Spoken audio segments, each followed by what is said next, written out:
सृष्टि के आदिकाल से ही हमारे पूर्व ऋषि मुनि मातृभूमि के योगक्षेम के लिए पावन वेद की ऋचा से प्रार्थना करते आए थे। उसी वेद की ऋचा उच्चारण करते हुए हम मातृभूमि के योगक्षेम के लिए भगवान से प्रार्थना करेंगे। मेरा राष्ट्र सुखी हो, समृद्ध हो, संस्कारवान हो, स्वस्थ हो, वैभवशाली हो। ओम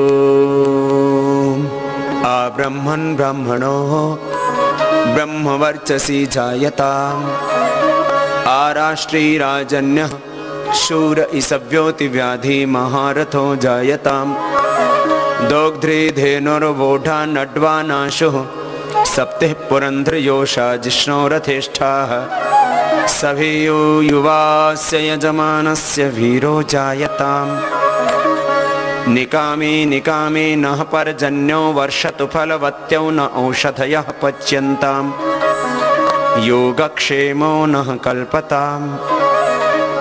ओम शांति शांति शांति।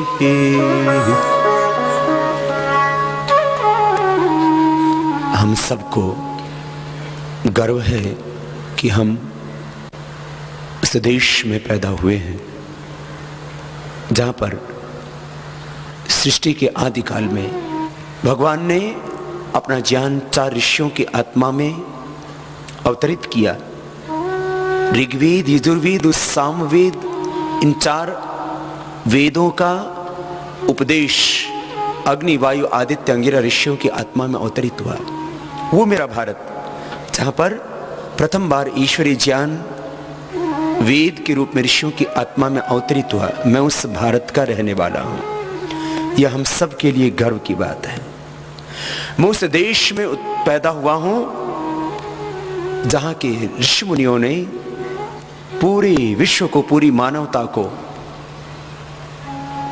धर्म का, अध्यात्म का, संस्कृति का, जीवन का संदेश दिया था। हम सबको गर्व है इस बात का कि हम उस देश में पैदा हुए हैं जहां पर मर्यादा पुरुषोत्तम श्याम योगेश्वर श्री कृष्ण उत्पन्न हुए। हमें गर्व है इस बात का कि हम उस देश में पैदा हुए हैं जहां के ऋषि मुनियों के दर्शन का ज्ञान, उनका पदार्थ विज्ञान का ज्ञान, सृष्टि, जीवन और जगत के हर क्षेत्र का ज्ञान बहुत ऊंचा था, जिनके चरित्र बहुत ऊंचे थे, जिनके आदर्श बहुत समृद्ध थे। जब पूरी दुनिया को जीना नहीं आता था तब हमारे पूर्वज पूरी दुनिया को संदेश देते थे, जीवन जीने का उपदेश देते थे, इंसान को इंसान बनने का। जब पश्चिम के लोगों को खाना नहीं आता था, जब पश्चिम के लोगों को खाना नहीं आता था, उस समय हमारे यहां पर 56 प्रकार के भोग लगा करते थे।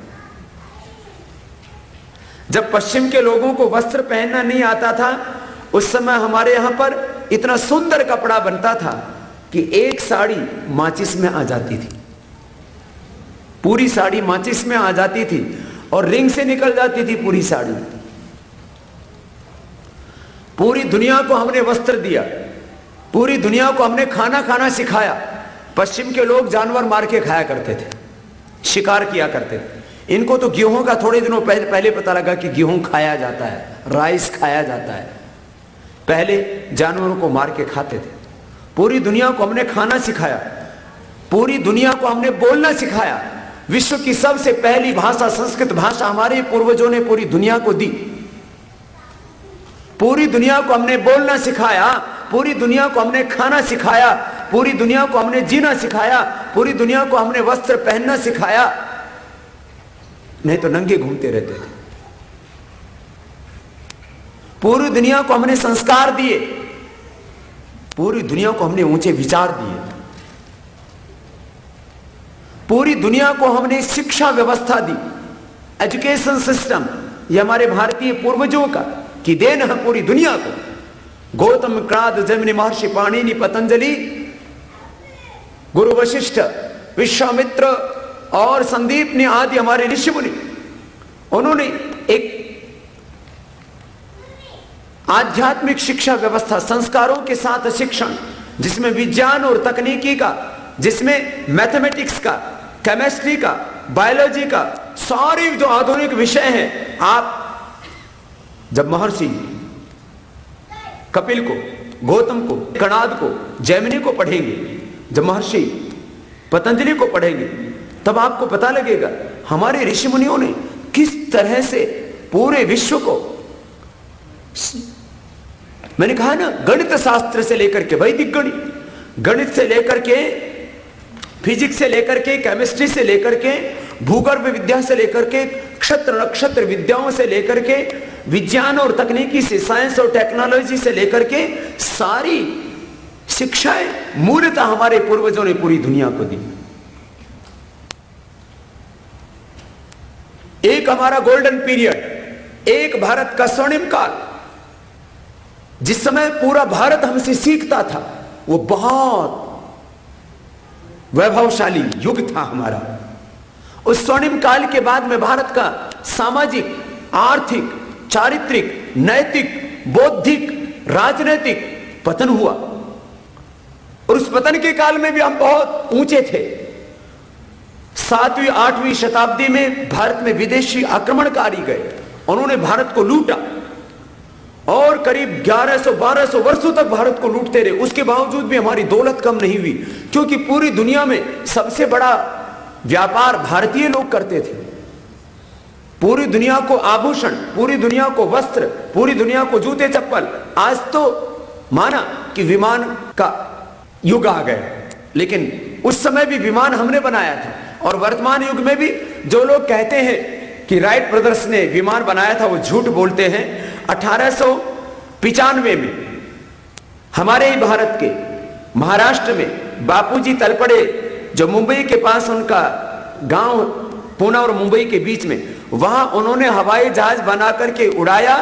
राइटर्स ब्रदर्स अमेरिकन कंपनी से 8 साल पहले बापूजी ने हवाई जहाज बना दिया था, और उसकी टेक्निक अंग्रेजों ने चुरा करके और फिर उसको इधर ले आए, फिर एक कंपनी फॉर्म की और वो सारी तकनीक लेकर के फिर हवाई जहाज उड़ाया। इनका पहली बार वो हवाई जहाज उड़ भी नहीं पाया था। हमारे बापू तलपड़े ने जो हवाई जहाज बनाया था, वो आकाश में जाकर के उड़ा था और फिर जमीन पर वापस आया था। ये तो हम लोगों के अंदर इतना आत्मग्लानि को भर दिया गया कि हम किसी भी चीज में आगे नहीं थे। हमसे पीछे सारी दुनिया थी, हम सारी दुनिया में सबसे आगे थे। जो लोग कहते हैं कि भारत गरीबों का देश, भारत अंधेरों का देश, भारत सपेरों का देश है, वो लोग भारत के बारे में कुछ जानते नहीं है। 18वीं शताब्दी तक भारत विश्व का आर्थिक दृष्टि से नेतृत्व करता था। 30 से 35% भारत का एक्सपोर्ट था, और विश्व की कुल आमदनी में से 25% आर्थिक नियंत्रण भारत का पूरी दुनिया की अर्थव्यवस्था पर था। आज अमेरिका पावरफुल है, पूरी दुनिया के पैसे से पावरफुल है। जैसे आज अमेरिका पावरफुल है पूरी दुनिया के कारण से, ऐसे ही 18वीं शताब्दी तक पूरी दुनिया का पैसा भारत में था और पूरी दुनिया हमसे ट्रेड करती थी। उस समय दुनिया के अंदर जो उच्च तकनीकियां थी वो भी सब हमारे पास में थी, लेकिन ये तो बीच में हमें पूरी तरह से रौंद दिया करीब 200 साल, और उसके बाद हमारा पतन हुआ। मैं आपसे बात कहना चाहता हूं, आज से 200 साल पहले भी, 18वीं शताब्दी की बात कर रहा हूं, आज से 200-250 साल पहले भी हम भारतीय पूरी दुनिया को वस्त्र देते थे, उसके बदले हमको सोना चांदी हीरे जवाहरात मिलते थे। इसलिए भारत में एक एक घर में 1-1 क्विंटल से लेकर के 5-5, 10-10, 20-20, 50-50, 100-100 क्विंटल सोना था। एक एक मंदिर में 100-100, 200-200, 500-500, 1000-1000 क्विंटल सोना था। इसलिए मोहम्मद गोरी, मोहम्मद गजनवी आक्रमण करते रहे, और 17 बार सोमनाथ के मंदिर पर आक्रमण होता है, और हर बार वो धन दौलत लूट के लेके आता है, फिर भी कमी नहीं पड़ती। रॉबर्ट क्लाइव 900 सोने चांदी के पानी के जहाज भर करके, पानी के 900 जहाज सोना चांदी के भर करके लेके आता है रॉबर्ट क्लाइव। एक अंग्रेज अधिकारी था, ब्रिटिश ऑफिसर था। 900 सोना चांदी के जहाज भर कर लेकर के आया, और फिर भी दौलत कम नहीं हुई। कितना वैभव था। भारत के पास आर्थिक वैभव कम नहीं था, भारत के पास में ज्ञान का वैभव भी कम नहीं था। ज्ञान और विज्ञान में तो भारत के ऋषियों का कोई मुकाबला नहीं कर सकता। पूरी दुनिया को मैं कह रहा था, शिक्षा व्यवस्था हमारी देन। पूरी दुनिया को अर्थव्यवस्था, कोटलीय अर्थशास्त्र जिसको हम लोग कौटिल्य अर्थशास्त्र बोल देते हैं, पूरी दुनिया की कानून व्यवस्था जिसको मनुस्मृति कहते हैं, और मैथमेटिक्स, फिजिक्स, केमिस्ट्री, यह हमारे न्याय दर्शन, सांख्य दर्शन और वैशेषिक दर्शन, वैदिक गणित, यजुर्वेद, उसमें तो माने पूरी दुनिया को शून्य से लेकर के और शिखर तक हमने बोध दिया। मैंने कहा पूरी दुनिया को हमने खाना सिखाया, पूरी दुनिया को हमने जीना सिखाया, पूरी दुनिया को हमने मार्गदर्शन दिया। लेकिन आज हम भूल गए अपने को। पूरी दुनिया को चिकित्सा व्यवस्था, मेडिकल साइंस, वो हमने पूरी दुनिया को दी। आज भारतीय डॉक्टर्स, भारतीय इंजीनियर, भारतीय डॉक्टर्स, भारतीय इंजीनियर्स, भारतीय व्यापारी, भारतीय अधिकारी, उनकी पूरी दुनिया लोहा मानती है। लेकिन मैं आज से पहले की भी बात कर रहा हूं। आज से पहले 5,000, 10,000, 50,000 नहीं, हम लोग जो बात करते हैं ना 5,000 साल पुरानी हमारी संस्कृति है, हम भारतीय अपने आप को गाली देते। अरे इन लोगों की संस्कृति होगी 2000 साल पुरानी। आज अमेरिका से कोई बात करेगा तो अपने 500 साल से पहले अपनी हिस्ट्री बताने में ये लोग समर्थ नहीं होंगे, क्योंकि 500 साल से पहले का इनको इतिहास नहीं पता है अपना। यूके वाले, ब्रिटेन वाले, यूरोप वाले अपना इतिहास 2000 सालों से पहले नहीं बढ़ा सकते, क्योंकि उससे पहले उनको बोध ही नहीं क्या था इस धरती के ऊपर। लेकिन हमारी संस्कृति, सा प्रथमा संस्कृति विश्ववारा, 1,96,8,53,110 वर्ष पुराना गौरवशाली सांस्कृतिक अतीत है हमारा। और हम अपनी संस्कृति को 200 साल, 2000 साल, 5000 साल पुराना ही देखें। इससे ज्यादा और आत्मग्लानि की बात क्या हो सकती है? भाई बहनों, करीब 200 करोड़ वर्ष पुराना सांस्कृतिक गौरव हमारे साथ में जुड़ा हुआ है। पूरे विश्व को चिकित्सा व्यवस्था हमने इसलिए दी। महर्षि चरक, महर्षि सुश्रुत, महर्षि धन्वंतरि और ऋग्वेद, यजुर्वेद, सामवेद, अथर्ववेद, जहां से ये मेडिकल साइंस के सूत्र मिले, मुख्यतः अथर्ववेद से और ऋग्वेद से, यजुर्वेद से भी, वो हमारी वैदिक साइंस, वो करीब 200 करोड़ वर्ष पुरानी है। यदि हम वर्तमान के भारत की बात करें तो हम उस देश में पैदा हुए हैं जहां पर छत्रपति शिवाजी महाराज ने जन्म लिया, जहां पर सुभाष ने जन्म लिया, जहां पर गांधी ने जन्म लिया, जहां पर जन्म लिया भगत सिंह, चंद्रशेखर आजाद ने, जहां पर जन्म लिया महर्षि दयानंद ने, स्वामी विवेकानंद ने। ये महापुरुष हमारे सामाजिक और आध्यात्मिक जीवन के आदर्श, ये हमारे गर्व हैं, हमारे स्वाभिमान है। हम सब ऋषि मुनियों की संतान हैं। हमारे पूर्वज महान थे, उनके चरित्र ऊंचे थे। जब हम भारत के पतन की बात करते हैं तब अंदर से बहुत पीड़ा होती है।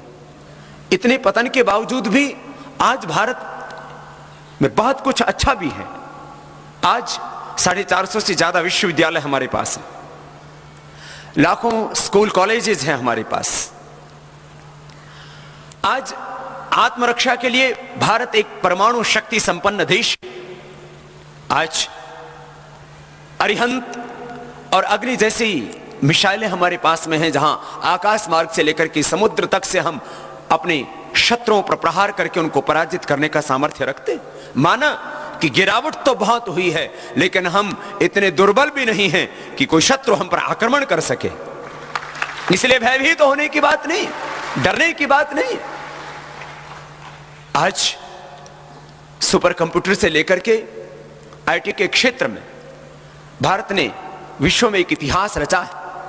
भारत में जो जो तरक्की हुई है उसका मुख्य श्रेय उन देशभक्त कर्तव्यनिष्ठ नागरिकों को जाता है जिन्होंने इस पतन को ना देखते हुए, इस भ्रष्टाचार को सहते हुए अपने राष्ट्र धर्म को निभाया और पूरी ईमानदारी के साथ में देश के लिए कुछ करके दिखाया। हम उन सभी वैज्ञानिकों को, उन भारत के वीर सैनिकों को, सबको हम सलाम और प्रणाम करते हैं, जिन्होंने इतने पतन के बावजूद भी भारत के हिस्से में कुछ ऐसा करके दिखाया है जिससे आज हम कम से कम पूरे विश्व में गर्व और सम्मान के साथ खड़े हो सकते हैं। लेकिन यह इतना पर्याप्त नहीं, बहुत पीड़ाएं भी हैं। हम जहां खड़े हैं इससे हमें बहुत आगे होना चाहिए था। 18वीं शताब्दी में विश्व बाजार में हमारी सहभागिता 33% थी। माने हम निर्यात करते थे, एक्सपोर्ट करते थे 33%।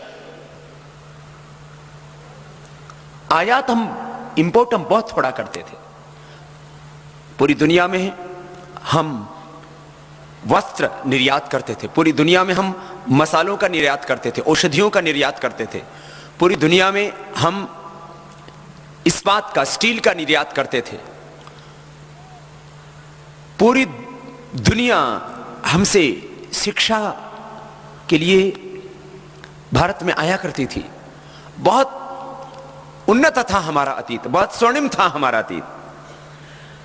नालंदा और तक्षशिला तो कुछ चंद विश्वविद्यालयों में नाम है, कुछ ऐसे तो सैकड़ों हमारे यहां पर विश्वविद्यालय थे, लाखों हमारे यहां पर विद्यालय थे। भारत शिक्षा में, चिकित्सा में पूरे विश्व का सिरमौर रहा है। एलोपैथ चिकित्सा पद्धति का इतिहास लगभग 200 साल पुराना है और आयुर्वेद का इतिहास करीब 200 करोड़ वर्ष पुराना है। चिकित्सा के क्षेत्र में भी भारत शीर्ष पर था।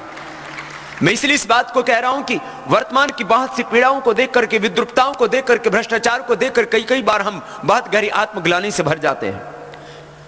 हमें अपने स्वर्णिम अतीत पर गर्व भी होना चाहिए, लेकिन वर्तमान की पीड़ाओं का साथ में एहसास भी होना चाहिए। संयुक्त राष्ट्र संघ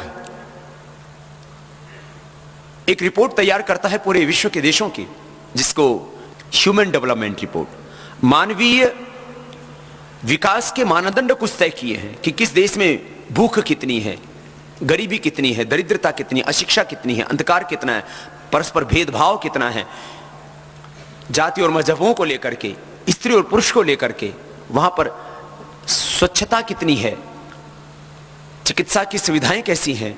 जो भारत पूरी दुनिया का सिरमौर था, जिस भारत से पूरी दुनिया के लोग जीवन दर्शन सीखने के लिए आया करते थे, कैसे जीवन जिए, क्या खाएं क्या ना खाएं, कैसे बैठें, कैसे व्यायाम करें, कैसे घर चलाएं, कैसे परिवार चलाएं, कैसे विवाह करें, इसी का नाम तो 16 संस्कार है। कैसे व्यवहार करें, इसी का नाम तो देव यज्ञ, ब्रह्म यज्ञ, अतिथि यज्ञ, पितृयज्ञ है कि माता पिता के साथ कैसे व्यवहार करना, पिता को पुत्र के साथ कैसे व्यवहार करना, पुत्र को पिता के साथ कैसा व्यवहार करना। मां भ्राता भ्रातरम दक्षिण मां सुसारम उतस्वसा मित्रस्य चक्षुषा सर्वाणि भूतानि समीक्षन्ताम।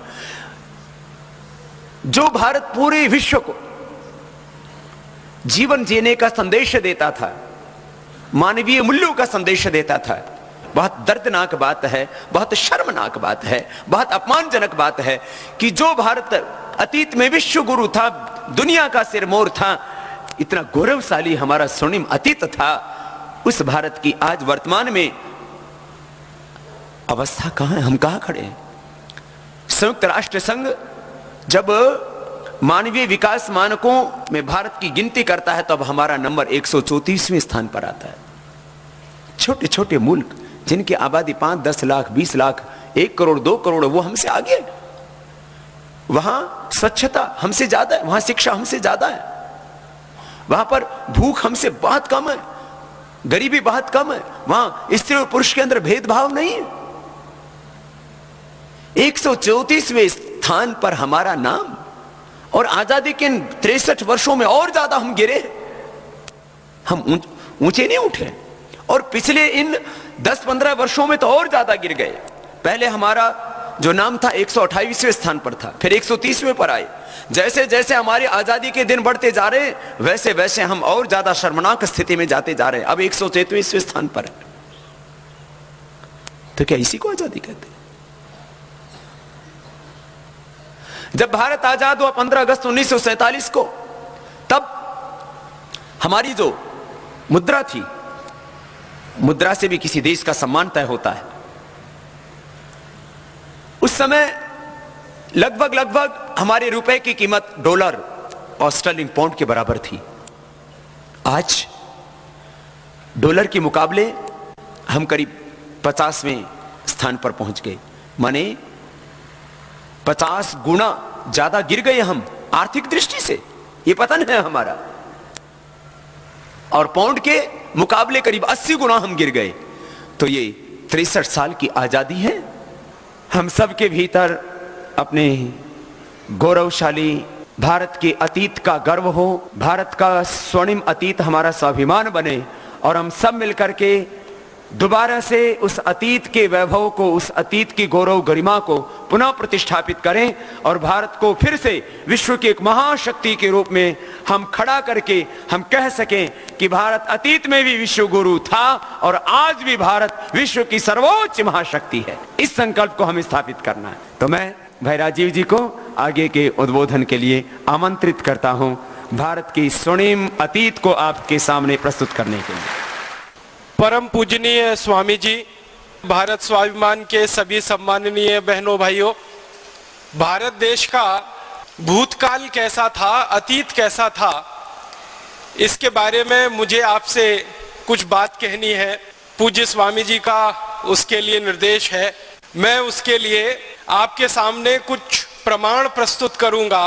उन प्रमाणों के आधार पर हम सब इस बात का अंदाजा लगा लेंगे, आकलन कर लेंगे कि भारत का अतीत कैसा था। भारत का एक अतीत तो है जो बहुत पुराना है, वेदों के समय का है, वेदकालीन है, और वो 10वीं शताब्दी तक चलता है।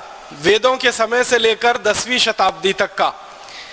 परम पूजनीय स्वामी जी ने उसके बारे में आपसे जरूर बात की होगी। मैं आपको भारत के उस अतीत के बारे में बात करूंगा जो अभी हाल में हमारे सामने रहा।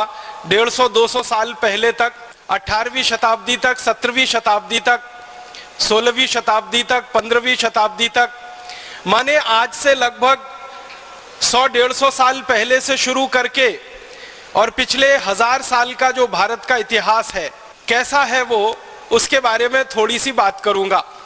और एक जानकारी आपको स्पष्टता के लिए देना चाहता हूं, वो ये कि भारत के इतिहास पर, भारत के अतीत पर दुनिया भर के 200 से ज्यादा विद्वान इतिहास विशेषज्ञों ने बहुत ज्यादा शोध किया है, बहुत शोध किया है। और दुनिया भर के ये 200 से ज्यादा विद्वान शोधकर्ता, इतिहास के विशेषज्ञ भारत के बारे में क्या कहते रहे हैं, इनमें से कुछ विशेषज्ञों की बात आपके सामने रखूंगा।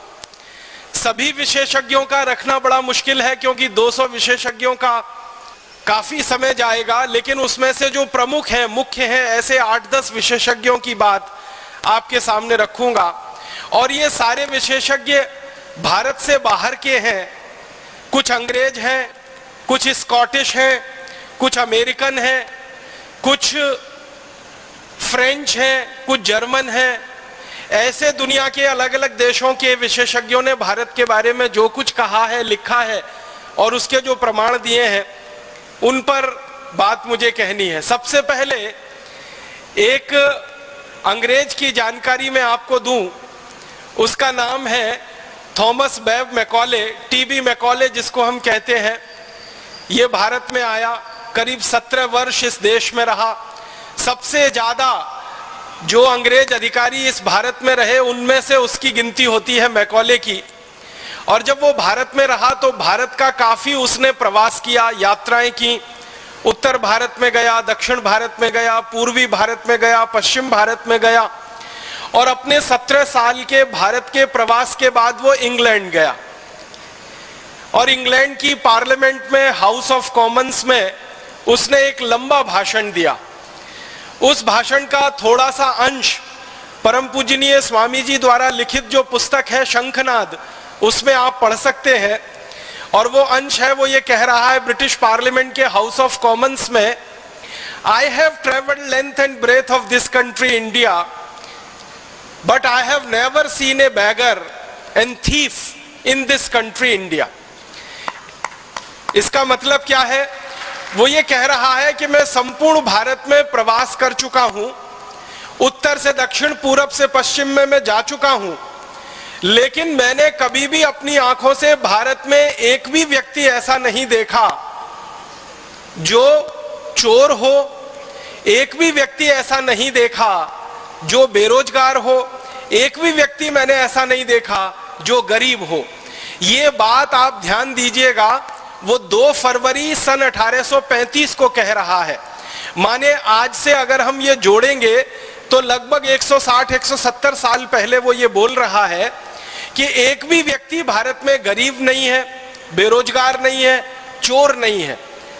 वो ये कह रहा है, इसका माने भारत में गरीबी नहीं थी, बेरोजगारी नहीं थी, और चोरी कोई क्यों करेगा जब कोई गरीब नहीं है, बेरोजगार नहीं है। फिर आगे के वाक्य में वो और बड़ी बात कह रहा है, वो कह रहा है, I have seen such wealth in this country India that we can not imagine to conquer this country India. वो कहता है कि भारत में इतना धन और इतनी संपत्ति और इतना वैभव मैंने देखा है कि इन भारतवासियों को गुलाम बनाना बहुत मुश्किल काम है, ये आसान नहीं है। क्यों? वो खुद कहता है कि जो लोग बहुत पैसे वाले होते हैं, समृद्धशाली होते हैं, बहुत अमीर होते हैं, वो लोग जल्दी किसी के गुलाम नहीं होते, इसलिए भारतवासी हमारे गुलाम हो जाएंगे, ये मुझे बहुत मुश्किल लगता है। और फिर अगले भाषण में वो बहुत लंबी बात कहता है भारत की शिक्षा, भारत की संस्कृति, भारत की सभ्यता के बारे में। मैं उस बात को आगे नहीं ले जाना चाहता, सिर्फ प्रमाण के रूप में 2 फरवरी 1835 को दिए गए उसके भाषण के ये 2-3 वाक्य हैं जो हमारे ध्यान में आने चाहिए कि भारत में एक अंग्रेज घूम रहा है और कह रहा है कहीं गरीब नहीं है, कोई बेरोजगार नहीं है, किसी को चोरी करने की भारत में जरूरत नहीं है। इसका माने भारत कुछ काफी समृद्धशाली देश है। फिर इसी भाषण के अंत में मैकॉले एक वाक्य और कहता है, उसको मैं सीधे सुनाता हूं। वो कहता है कि भारत में जिस व्यक्ति के घर में भी मैं कभी गया तो मैंने देखा कि वहां सोने के सिक्कों का ढेर ऐसे लगा रहता है जैसे कि चने का या गेहूं का ढेर किसानों के घरों में रखा जाता है। माने सामान्य घरों से लेकर विशिष्ट घरों तक सबके पास सोने के सिक्के इतनी अधिक मात्रा में होते हैं कि वो ढेर लगाकर उन सिक्कों को रखते हैं। और वो कह रहा है कि भारतवासी कभी इन सिक्कों को गिन नहीं पाते क्योंकि गिनने की फुर्सत नहीं होती है, इसलिए वो तराजू में तौल कर रखते हैं। किसी के घर में 100 किलो सोना होता है, किसी के घर में 200 किलो होता है, किसी के घर में 500 किलो होता है। इस तरह से सोने का हमारे भारत के घरों में भंडार भरा हुआ है। ये एक प्रमाण मैकॉले का भाषण ब्रिटेन की संसद में 2 फरवरी 1835 को। इसके बाद इससे भी बड़ा एक दूसरा प्रमाण मैं आपको देता हूं। एक अंग्रेज इतिहासकार हुआ, उसका नाम है विलियम डिग्बी। ये बहुत बड़ा इतिहासकार माना जाता है इंग्लैंड में। अंग्रेज लोग इसकी बहुत इज्जत करते हैं, इसका बहुत सम्मान करते हैं। और ना सिर्फ अंग्रेज इसका सम्मान करते हैं, इज्जत करते हैं, बल्कि यूरोप के सभी देशों में विलियम डिग्बी का बहुत सम्मान है, बहुत इज्जत है। अमेरिका में भी इसकी बहुत सम्मान और बहुत इज्जत है। कारण क्या है? विलियम डिग्बी के बारे में कहा जाता है कि वो बिना प्रमाण के कोई बात नहीं कहता और बिना दस्तावेज के, बिना सबूत के वो कुछ लिखता नहीं है, इसलिए इसकी इज्जत पूरे यूरोप और अमेरिका में है। वो विलियम डिग्बी भारत के बारे में एक बड़ी पुस्तक लिखा है। उस पुस्तक का एक अंश थोड़ा सा सुनाता हूं आपको। उसने तो अंग्रेजी में लिखा है, मैं सीधे हिंदी करके बताता हूं। विलियम डिग्बी कहता है कि अंग्रेजों के पहले का भारत विश्व का सर्वसंपन्न कृषि प्रधान देश ही नहीं बल्कि एक सर्वश्रेष्ठ औद्योगिक और व्यापारिक देश भी था। अंग्रेजों से पहले का भारत खाली खेती वाला भारत नहीं था, कृषि वाला भारत नहीं था, वो औद्योगिक और व्यापारिक देश भारत था जो सर्वश्रेष्ठ था। उसके शब्द पर गौर कीजिएगा, वो कह रहा है सर्वश्रेष्ठ, माने दुनिया में भारत के मुकाबले उस जमाने में कोई भी देश नहीं था। और ये बात वो कब कह रहा है? 17वीं शताब्दी में वो कह रहा है। माने आज से अगर हम गिनना शुरू करें तो लगभग 300 साल पहले के भारत के बारे में विलियम डिग्वी कह रहा है कि सारी दुनिया के देशों में भारत औद्योगिक रूप से, व्यापारिक रूप से और कृषि के रूप में सर्वश्रेष्ठ देश है। माने कृषि उत्पादन हमारा सबसे अच्छा है, औद्योगिक उत्पादन दुनिया में सबसे ज्यादा है और व्यापार भी हम दुनिया में सबसे ज्यादा करते हैं। उसके आगे वो कहता है कि भारत की भूमि इतनी उपजाऊ है जितनी दुनिया के किसी देश में नहीं। फिर आगे कहता है कि भारत के व्यापारी इतने ज्यादा होशियार हैं जो दुनिया के किसी देश में नहीं। फिर वो आगे कहता है कि भारत के जो कारीगर हाथ से कपड़ा बनाते हैं, उनका बनाया हुआ कपड़ा, रेशम का तथा अन्य कई वस्तुएं पूरे विश्व के बाजार में बिक रही हैं और इन वस्तुओं को भारत के व्यापारी जब बेचते हैं तो बदले में इन वस्तुओं के वो सोना और चांदी की मांग करते हैं, जो सारे दुनिया के दूसरे व्यापारी आसानी के साथ भारतवासियों को दे देते हैं। इस वाक्य को ठीक से समझिए।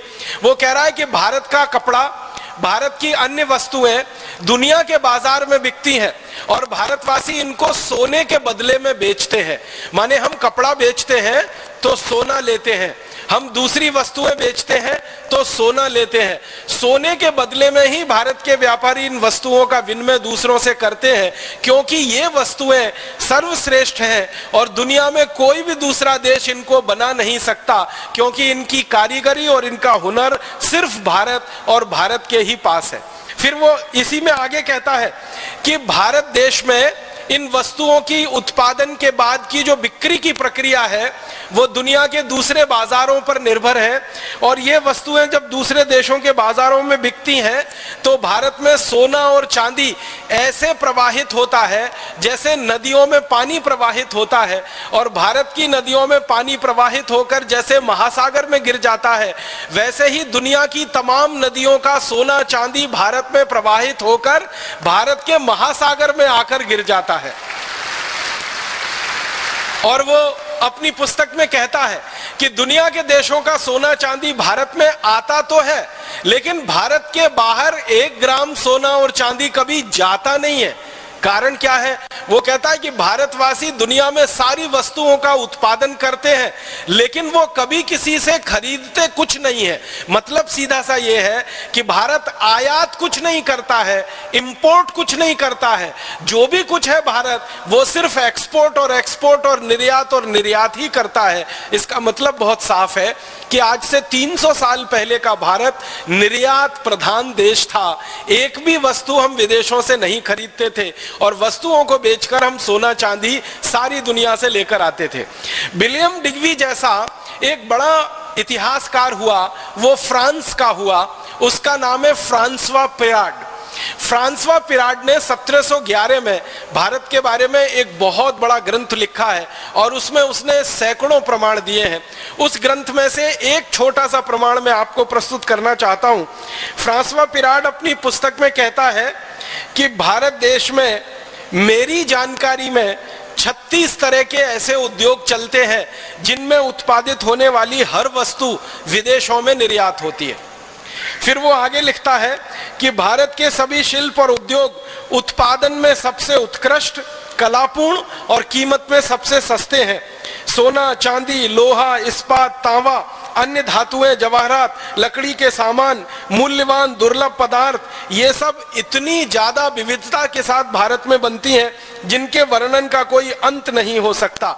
और जो सबसे महत्व की बात वो कह रहा है कि मुझे जो प्रमाण मिले हैं, फ्रांसवा पिराड अपनी पुस्तक में लिख रहा है कि मुझे जो प्रमाण मिले हैं उनसे ये पता चलता है कि भारत का निर्यात दुनिया के बाजारों में पिछले 3000 वर्षों से अबाधित रूप से बिना रुके हुए लगातार चल रहा है। ये बात वो 1711 में लिख रहा है और कह रहा है कि पिछले 3000 साल से भारत का निर्यात दुनिया के बाजारों में चल रहा है। इसका माने आप अंदाजा लगाइए, 17वीं शताब्दी में, उससे 1000 साल पहले 7वीं शताब्दी में, और उससे 1000 साल पहले, और उससे 1000 साल पहले, अगर ये पूरी गणना हम करते जाएं तो महात्मा बुद्ध के जन्म से लगभग 500 वर्ष पहले हमारे देश के तीर्थंकर महावीर स्वामी के जन्म से लगभग 650 वर्ष पहले भारत दुनिया के सभी देशों के बाजारों में सबसे ज्यादा निर्यात करने वाला देश है। 3000 साल की गिनती फ्रांसवा पिराड ने भारत के बारे में निकाली है। फिर उसके बाद एक स्कॉटिश है जिसका नाम है मार्टिन। वो इतिहास की पुस्तक में भारत के बारे में कहता है कि ब्रिटेन के निवासी, इंग्लैंड के निवासी जब बर्बर और जंगली जानवरों की तरह से जीवन बिताते रहे, तब भारत में दुनिया का सबसे बेहतरीन कपड़ा बनता था और सारी दुनिया के देशों में बिकता था। और ये मार्टिन नाम का जो स्कॉटिश हिस्टोरियन है, ये कहता है कि मुझे ये स्वीकार करने में कोई शर्म नहीं है कि भारतवासियों ने सारी दुनिया को कपड़ा बनाना और कपड़ा पहनना सिखाया है। और वो कहता है हम अंग्रेजों ने और अंग्रेजों के सहयोगी जातियों के लोगों ने भारत से ही कपड़ा बनाना सीखा है और पहनना भी सीखा है। फिर वो कहता है कि रोमन साम्राज्य में जितने भी राजा और रानी हुए हैं वो सभी भारत के कपड़े मंगाते रहे हैं, पहनते रहे हैं और उन्हीं से उनका जीवन चलता रहा है। एक फ्रांसीसी इतिहासकार है 1750 में, उसका नाम है टेवर्नी। वो क्या कह रहा है? वो कह रहा है भारत के वस्त्र इतने सुंदर और इतने हल्के हैं कि हाथ पर रखो तो पता ही नहीं चलता कि उनका वजन कितना है। सूत की महीन कताई मुश्किल से नजर आती है। भारत में कालीकट, ढाका, सूरत, मालवा में इतना महीन कपड़ा बनता है कि पहनने वाले का शरीर ऐसा दिखता है कि मानो वो एकदम नग्न है। माने कपड़े की बुनाई इतनी बारीक है कि अंदर का शरीर भी उसमें से दिखाई देता है। वो कहता है इतनी अद्भुत बुनाई भारत के कारीगर जो हाथ से कर सकते हैं वो दुनिया के किसी भी देश में कल्पना करना संभव नहीं है। फिर उसके बाद एक अंग्रेज है विलियम वॉर्ड। वो कहता है कि भारत में मलमल का उत्पादन इतना विलक्षण है, ये भारत के कारीगरों के हाथों का कमाल है। जब इस मलमल को घास पर बिछा दिया जाता है और उस पर ओस की कोई बूंद गिर जाती है तो वो दिखाई नहीं देती है, क्योंकि ओस की बूंद में जितना पतला रंग होता है, माने जितना हल्का रंग होता है, उतना ही हल्का वो कपड़ा होता है। इसलिए ओस की बूंद और कपड़ा आपस में मिल जाते हैं, अलग अलग दिखाई नहीं देते। इतनी बारीक बुनाई भारत के कपड़े की है। आपने बहुत बार इतिहास में एक वाक्य सुना होगा कि भारत में बनाया हुआ कपड़ा एक छोटे से अंगूठी से, रिंग में से खींचकर बाहर निकाला जा सकता था। वो 13-14 मीटर का लंबा थान होता था। वो वाक्य इसी इतिहासकार ने लिखा है जिसका नाम है विलियम वॉर्ड। वो ये कहता है कि भारत का 13 गज का एक लंबा कपड़ा हम चाहे तो एक छोटी सी रिंग में से पूरा खींचकर बाहर निकाल सकते हैं। इतनी बारीक और इतनी महीन बुनाई भारत के कपड़े की यहाँ पर होती है। फिर वो कहता है कि भारत का 15 गज का लंबा थान, आप गज तो समझते ही हैं, मीटर से थोड़ा छोटा होता है। अगर 15 गज की मैं बात करूं तो वो लगभग 14 मीटर के बराबर बैठेगा। तो 14 मीटर लंबा थान या 15 गज का लंबा थान, वो कह रहा है कि उसका वजन 100 ग्राम से भी कम होता है। अब आप कल्पना करिए, 15 गज का इतना बड़ा थान, उसका वजन 100 ग्राम से भी कम होता है। वो कह रहा है कि मैंने बार बार भारत के कई थानों का वजन किया है, हर एक थान का वजन 100 ग्राम से भी कम निकलता है। और कुछ थान का वजन तो ग्रेन में उसने तौला है। ग्रेन एक इकाई होती है, अंग्रेजी इकाई है। जैसे हम सुनार के पास जाते हैं ना, सुनार सोने को तौलता है, तो एक तौल होती है जो 10 ग्राम की होती है और एक तौल 10 ग्राम से भी कम की होती है। तो तोला जिसको हम कहते हैं ना, वो 10 ग्राम का होता है। तोला से छोटी एक इकाई होती है जिसको रत्ती कहते हैं, रत्ती। तो रत्ती 10 ग्राम से भी छोटी होती है।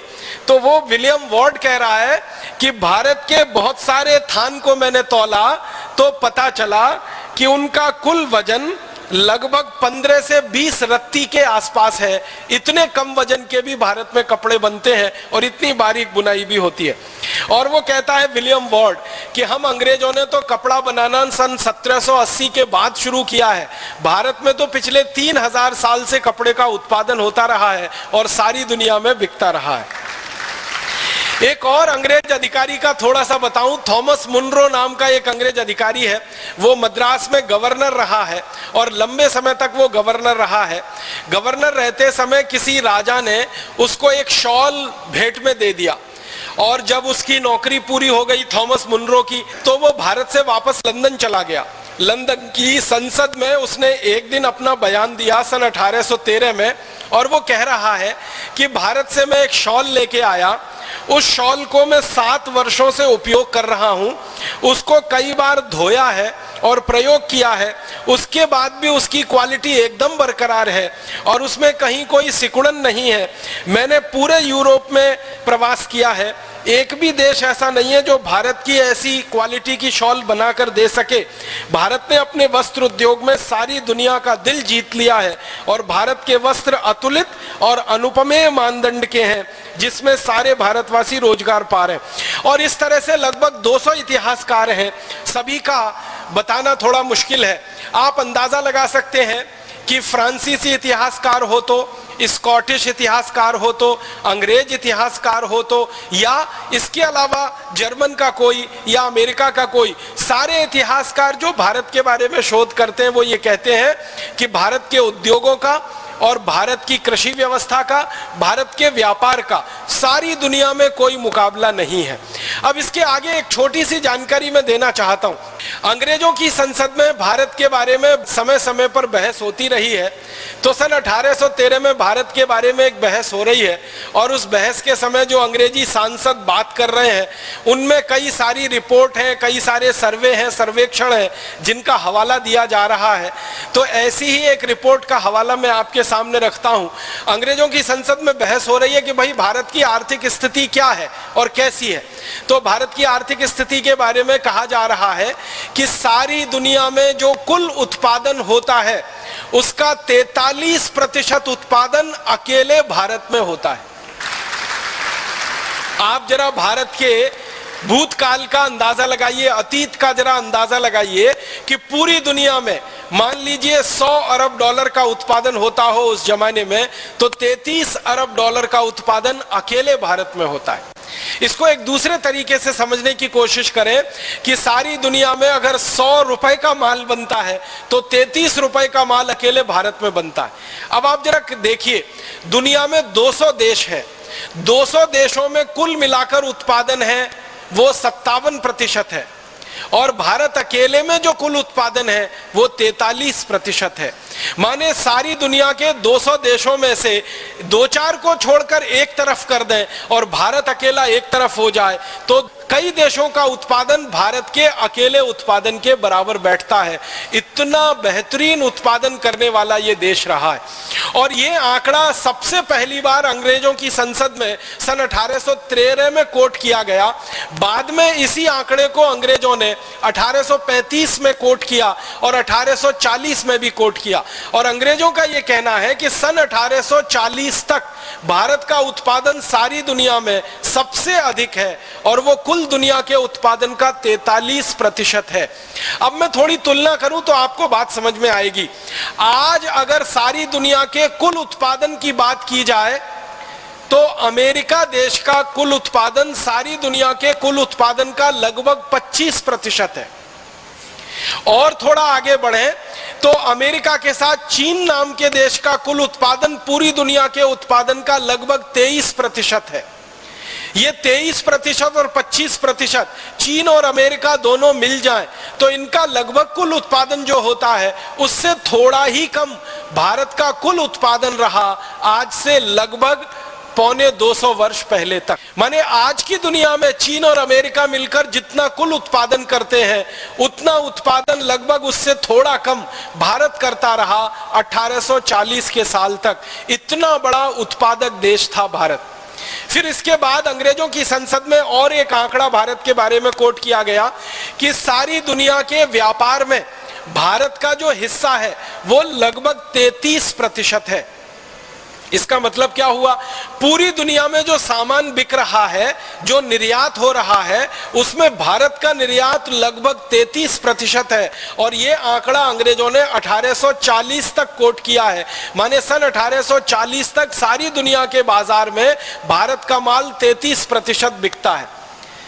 अब आप 100 रुपए का या 100 अरब डॉलर का निर्यात देखें पूरी दुनिया में तो 33 अरब डॉलर का निर्यात भारत का, 100 अरब डॉलर का उत्पादन देखें पूरी दुनिया में तो 43 अरब डॉलर का उत्पादन भारत का। और इसी तरह से और एक आंकड़ा अंग्रेजों की संसद में भारत के बारे में कोट किया गया, और वो आंकड़ा है कि सारी दुनिया की जो कुल आमदनी है, सकल जगत की जो कुल आमदनी है, उस आमदनी का लगभग 27% हिस्सा अकेले भारत का है। तो अब आप कल्पना करिए, दुनिया की कुल आमदनी का 27% हमारा हिस्सा, दुनिया के कुल निर्यात का 33% हमारा हिस्सा, और दुनिया के कुल उत्पादन का 43% हमारा हिस्सा। ऐसा बड़ा अद्भुत उत्पादक, निर्यातक और व्यापारी देश भारत रहा है सन 1840 तक। अब उस समय अमेरिका की बात करें तो सन 1840 में सारी दुनिया के निर्यात में अमेरिका का निर्यात जो है वो 1% से कम है।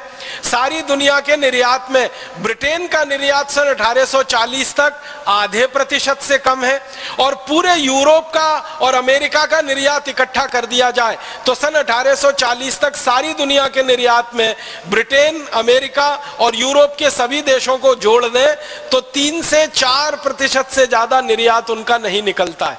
तो एक तरफ यूरोप और अमेरिका है और एक तरफ अकेला भारत है। उनके 27 देशों को इकट्ठा करें यूरोप और अमेरिका मिलाकर तो 3-4% निर्यात कर रहे हैं, अकेले भारत उस समय 33% निर्यात कर रहा है। और ये 27 देशों को इकट्ठा कर दिया जाए यूरोप और अमेरिका के साथ तो उनका कुल उत्पादन दुनिया में 10 से 12% है और भारत का उत्पादन 43% है। और ये 27 देशों को अमेरिका के साथ इकट्ठा कर दिया जाए यूरोप के तो उनकी कुल आमदनी दुनिया की आमदनी में 4 से 4.5% है और भारत की कुल आमदनी 27% है। इन आंकड़ों से आप अंदाजा लगा सकते हैं कैसा अद्भुत उत्पादन करने वाला, कितना विशाल दुनिया के बाजार में निर्यात करने वाला देश ये भारत रहा है। थोड़ा आगे बढ़ता हूं और भारत के शिक्षा व्यवस्था के बारे में थोड़ी तकनीकी और विज्ञान की बातें और थोड़ी सी कृषि व्यवस्था की बातें कर लेना चाहता हूं। उद्योगों के साथ साथ इस देश में विज्ञान और तकनीकी का भी बहुत विकास हुआ है और हमारे अतीत के भारत की विज्ञान और तकनीकी के बारे में दुनिया भर के बहुत सारे शोधकर्ताओं ने बहुत सारी पुस्तकें लिखी हैं। ऐसा ही एक अंग्रेज है जिसका नाम है G.W. लिटनर, वो भारत में काफी लंबे समय तक रहा है। और एक दूसरा अंग्रेज जिसका नाम थोड़ी देर पहले मैंने लिया, थॉमस मुनरो, ये भी भारत में काफी दिनों तक रहा। ये दोनों ने भारत की शिक्षा व्यवस्था पर बहुत ज्यादा काम किया है। एक और अंग्रेज है, उसका नाम है पेंडरकास्ट, उसने भारत की टेक्नोलॉजी और विज्ञान पर बहुत ज्यादा काम किया है। और एक अंग्रेज है कैम्पबेल करके, उसने भी भारत की विज्ञान और तकनीकी पर बहुत ज्यादा काम किया। कैम्पबेल का एक छोटा सा वाक्य मैं आपको सुनाता हूं। वो ये कहता है, जिस देश में उत्पादन सबसे अधिक होता है यह तभी संभव है जब उस देश में कारखाने हो, और कारखाने किसी देश में तभी संभव है जब वहां पर कोई तकनीकी हो, टेक्नोलॉजी हो, और टेक्नोलॉजी किसी देश में तभी संभव है जब वहां पर विज्ञान हो, और विज्ञान किसी देश में मूल रूप से शोध के लिए अगर प्रस्तुत है तभी उसमें से तकनीकी का निर्माण होता है। मतलब इस वाक्य को सरल तरीके से हम समझें कि मूल विज्ञान होता है जिसको हम आज की अंग्रेजी भाषा में फंडामेंटल साइंस कहते हैं, फिर उसमें से अप्लाइड साइंस निकलता है, वो प्रायोगिक विज्ञान होता है, और उस प्रायोगिक विज्ञान में से तकनीकी निकलती है, और उस तकनीकी में से कारखाने निकलते हैं, और उन कारखानों से फिर उत्पादन होता है, और वो उत्पादन फिर सारी दुनिया में बिकता है। तो ये बात अगर कैम्पबेल कहता है कि भारत में टेक्नोलॉजी हजारों साल से रही है तो कारखाने भी रहे होंगे, तो उसके बारे में जब खोज की गई तो पता चला कि 18वीं शताब्दी तक इस देश में इतनी बेहतरीन टेक्नोलॉजी रही है स्टील बनाने की जो दुनिया में कोई आज कल्पना नहीं कर सकता। स्टील बनाने की जो टेक्नोलॉजी भारत में रही है, लोहा इस्पात बनाने की जो टेक्नोलॉजी भारत में रही है, वैसी दुनिया में किसी देश के पास नहीं है। अंग्रेजों का ये जो अधिकारी है कैम्पबेल, वो ये कहता है कि भारत का बनाया हुआ लोहा, भारत का बनाया हुआ इस्पात सारी दुनिया में सर्वश्रेष्ठ माना जाता है। उसके बारे में वो एक मुहावरा दे रहा है और वो कह रहा है कि इंग्लैंड में या यूरोप में अच्छे से अच्छा जो लोहा बनता है वो भारत के घटिया से घटिया लोहे का भी मुकाबला नहीं कर सकता। ये कैंपबेल सन 1842 में कह रहा है। वो ये कह रहा है कि इंग्लैंड और पूरे यूरोप में अच्छे से अच्छी जो स्टील बन रही है वो भारत की घटिया से घटिया स्टील का भी मुकाबला नहीं कर सकती। माने भारत की घटिया से घटिया स्टील भी इंग्लैंड और यूरोप की अच्छे से अच्छी स्टील से अच्छी है। उसके बाद एक जेम्स फ्रैंकलिन नाम का अंग्रेज है, बहुत बड़ा उसको जो है धातुकर्मी विशेषज्ञ माना जाता है। वो ये कहता है कि भारत का स्टील दुनिया में सर्वश्रेष्ठ है। यूरोप में सबसे अच्छा स्टील इस समय बनता है स्वीडन में, लेकिन भारत का स्टील उससे कई गुना अच्छा है। भारत के कारीगर स्टील को बनाने के लिए जो भट्टियां तैयार करते हैं, जिनको हम अंग्रेजी में ब्लास्ट फर्नेस कहते हैं, वह दुनिया में कोई नहीं बना पाता। वो कहता है कि इंग्लैंड में लोहा बनाना तो हमने 1825 के बाद शुरू किया, भारत में तो लोहा 10वीं शताब्दी से ही हजारों टन में बनता रहा है और दुनिया के देशों में बिकता रहा है। वो ये कहता है कि मैं 1764 में भारत से स्टील का एक नमूना लेके आया था। मैंने इंग्लैंड के सबसे बड़े विशेषज्ञ डॉक्टर स्कॉट को स्टील दिया था और उनको ये कहा था कि लंदन रॉयल सोसाइटी की तरफ से आप इसकी जांच कराइए। डॉक्टर स्कॉट ने भारत की उस स्टील की जांच कराई तो कहा कि ये भारत का स्टील इतना अच्छा है कि सर्जरी के लिए बनाए जाने वाले सारे उपकरण इससे बनाए जा सकते हैं जो दुनिया में किसी दूसरे देश के पास उपलब्ध नहीं बनाई जाती है। ऐसे 100 से ज्यादा उपकरण सर्जरी के लिए बनाए जाते हैं।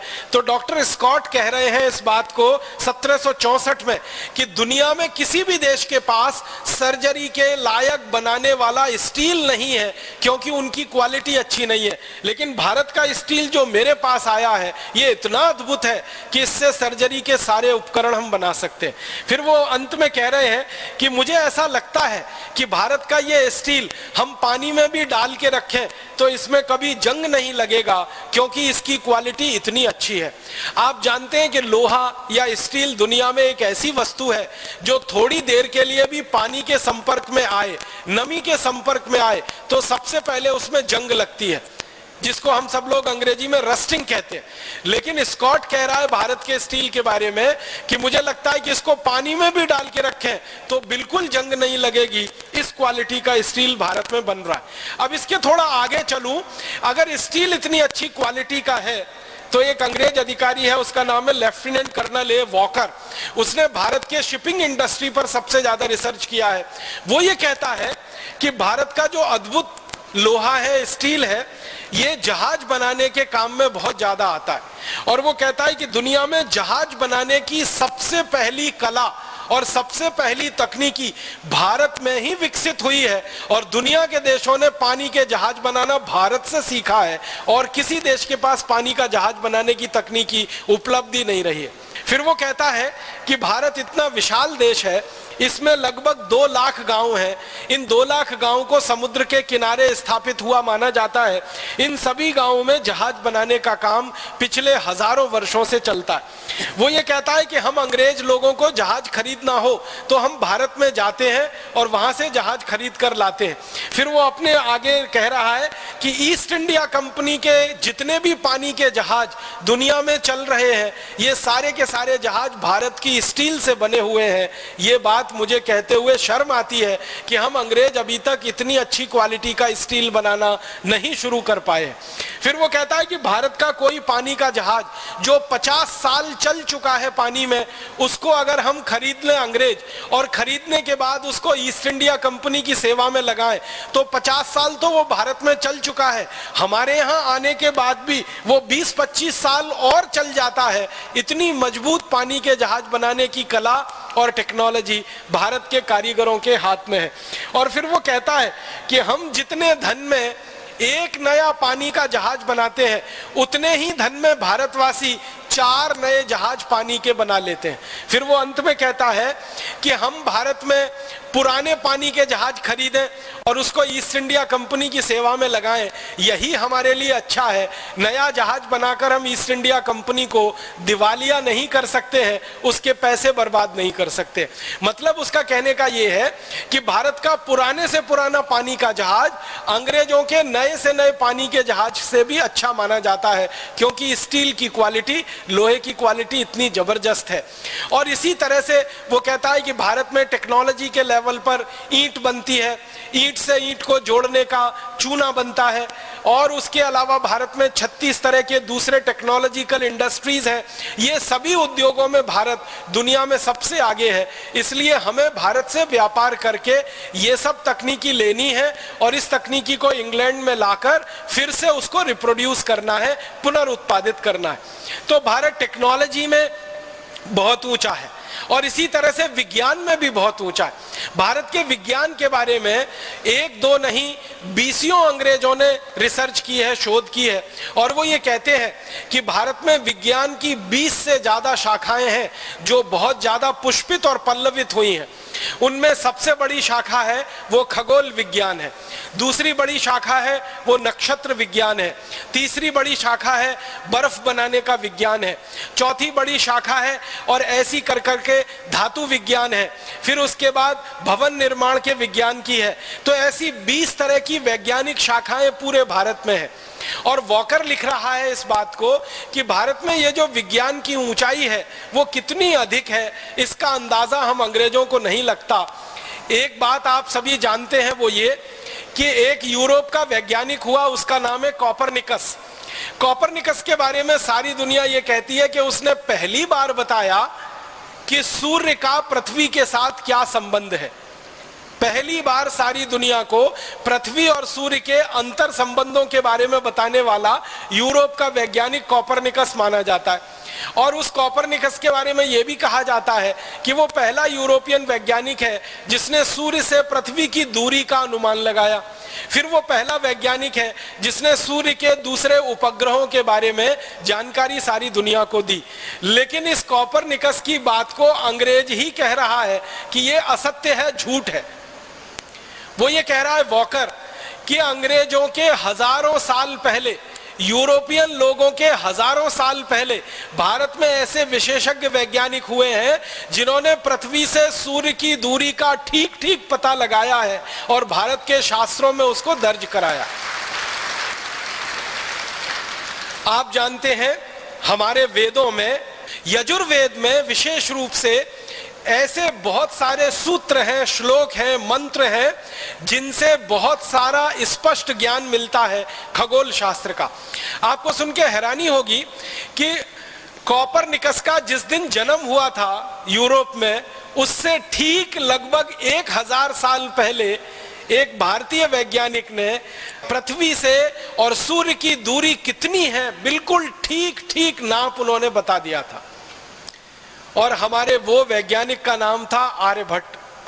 आप हैरान हो जाएंगे, कॉपरनिकस ने जितनी दूरी नापी है मील में, वो सारी की सारी दूरी आर्यभट्ट ने कॉपरनिकस के जन्म के 1000 साल पहले नाप ली थी। और जितनी दूरी श्री आर्यभट्ट जी ने कह दी है, उस दूरी में 1 इंच इधर और उधर यूरोप का वैज्ञानिक कर नहीं पाया। वही दूरी आज यूरोप में मानी जाती है, अमेरिका में मानी जाती है, प्रमाणित है। तो आप अंदाजा लगाएं कि जब इस देश में ऐसे वैज्ञानिक रहे हैं जिन्होंने धरती से सूर्य की दूरी नाप ली हो, और वो भी यूरोप से 1000 साल पहले, तो आप अंदाजा लगा सकते हैं कि विज्ञान कितना विकसित रहा होगा इस देश में। और आपको एक रोचक जानकारी देना चाहता हूं कि हमारे देश में ये जो खगोल विज्ञान है ना, ये बहुत गहरा रहा है और इसी पर से नक्षत्र विज्ञान का विकास हुआ है। ये खगोल विज्ञान और नक्षत्र विज्ञान में शोध करने वाले वैज्ञानिकों ने ही दिन और रात कितने बड़े होंगे, 12 घंटे का दिन होगा, 12 घंटे की रात होगी, 14 घंटे का दिन होगा, या 10 घंटे की रात होगी, या 10 घंटे का दिन होगा, 14 घंटे की रात होगी, सर्दियों में अलग होगी, गर्मियों में अलग होगी, बरसात में कैसी होगी, ये सारे के सारे आंकड़े दिन और रात के समय के, ये भारत के वैज्ञानिकों के द्वारा निकाले गए हैं और सारी दुनिया में उनका प्रचार और प्रसार हुआ है। हम अभी दिन की गणना करते हैं कि आज हमारा दिन रविवार है, दूसरा दिन सोमवार है, तीसरा दिन मंगलवार है, चौथा दिन बुधवार है, पांचवा दिन गुरुवार है, शुक्रवार है, शनिवार है। ये जो दिनों की हम गिनती करते हैं और इनके जो नाम हमने रखे हुए हैं, रवि, सोम, मंगल, बुध, आपको शायद ये मालूम होगा, नहीं तो मैं कहना चाहता हूं, ये सारे दिनों का नामकरण और इनकी अवधि पूरी की पूरी महान महर्षि आर्यभट्ट की निकाली हुई है और उनके द्वारा ये दिन तय किए हुए। और आपको सुनकर और हैरानी होगी, अंग्रेज जो खगोल शास्त्री हैं और अंग्रेज जो नक्षत्र विज्ञानी हैं, वो इस बात को ईमानदारी से स्वीकार करते हैं कि भारत का रवि सोम मंगल बुध ही हमने ले लिया है और उसी को Sunday Monday Tuesday Wednesday Thursday Friday Saturday कर दिया है। ये सब कुछ भारत से उधार लिया हुआ है।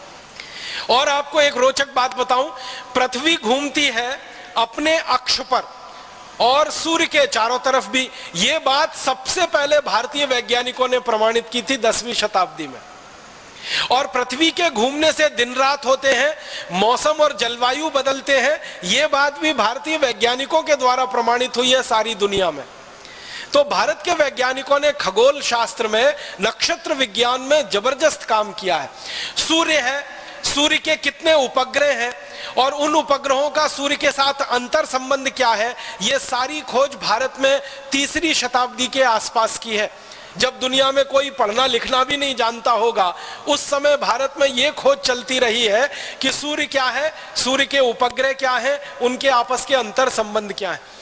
तो खगोल शास्त्र की, नक्षत्र विज्ञान की विद्या बहुत अद्भुत और बहुत ऊंची है। एक अंग्रेज है, उसका नाम है डेनियल डिफो। वो ये कहता है कि ये भारत के वैज्ञानिक कितने ज्यादा पक्के हैं गणित में कि चंद्र ग्रहण और सूर्य ग्रहण का ठीक ठीक पता बता देते हैं सालों पहले। आज के दिन चंद्र ग्रहण होगा, आज के दिन सूर्य ग्रहण होगा और इतने बजकर इतने मिनट पर होगा, ये भारत के वैज्ञानिक कई कई साल पहले बता देते हैं।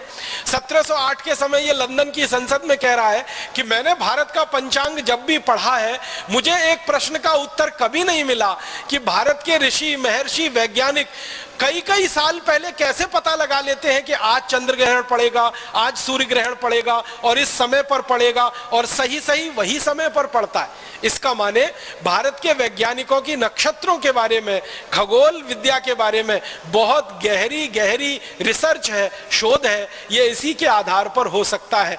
तो इस तरह का भारत है।